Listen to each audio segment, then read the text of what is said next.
Welcome to Medical Knowledge Simplified. Today we look into the coronavirus fever.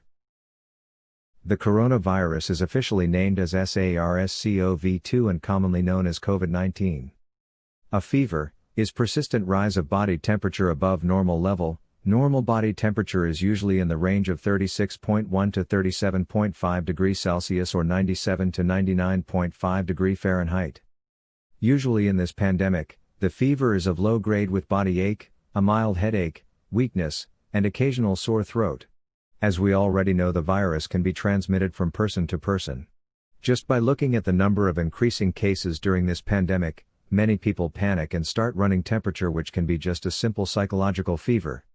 One should not panic about contraction of virus if fever is of high grade with or without chills, as it indicates other types of fevers such as malarial fever, dengue fever, enteric fever, typhoid, or just a normal fever. Suspicion of the virus arises if fever does not respond to general treatment of 3 to 4 days of antibiotics and antipyretics, with continued severe sore throat, cough with breathlessness sets in, and the person has history of going in crowded places or being in contact with a COVID patient.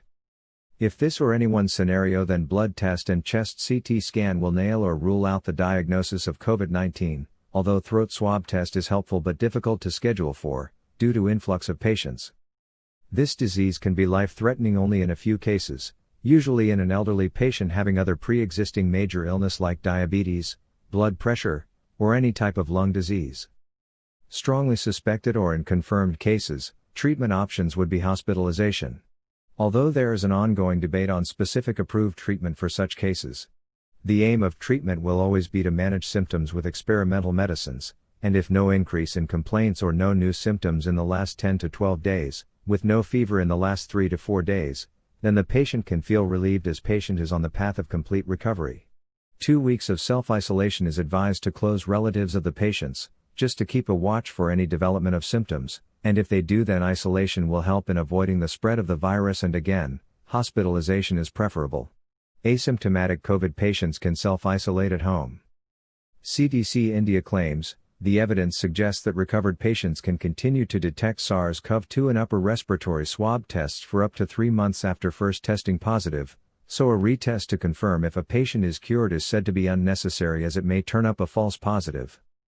Due to antibiotics used during treatment, gastric flora gets disturbed, which leads to loss of taste, decreased appetite, and hyperacidity. This is why many doctors' prescription has probiotics and antacids.